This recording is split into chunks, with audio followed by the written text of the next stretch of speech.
Satu ekor ikan hiu paus raksasa tersangkut di pukat nelayan di Desa Tanjung Baru, Kecamatan Samalanga, Kabupaten Biren. Akibat tersangkut pukat nelayan, hiu paus raksasa tersebut mati di perairan laut Samalanga.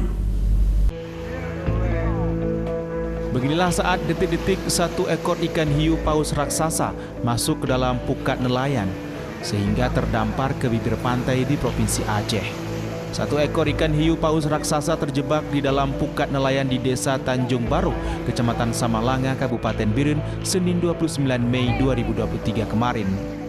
Hiu paus yang diperkirakan berbobot 2 ton dengan panjang 6 meter mati di perairan laut Desa Tanjung Baru, Kecamatan Samalanga, Kabupaten Biren. Hiu paus merupakan salah satu jenis ikan yang dilindungi.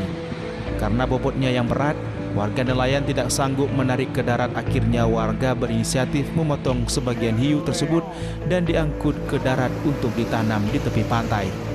Karena kondisi sudah malam, maka sebagian lagi masih berada di air.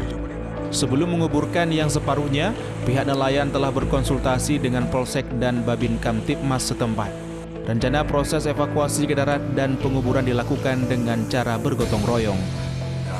Tiba-tiba sangkut di pukat saya. Sewaktu ikan itu sampai ke darat, saya buka dia itu kencong atau semacam corongnya itu. Saya mau lepaskan, saya mau bawa dia keluar, saya mau bawa dia ke laut. Ternyata dia nggak bisa, nggak mau dia. Lama-lama di situ sampai dia mati. Dari Kabupaten Biren, Jamal Pangwa, iNews melaporkan.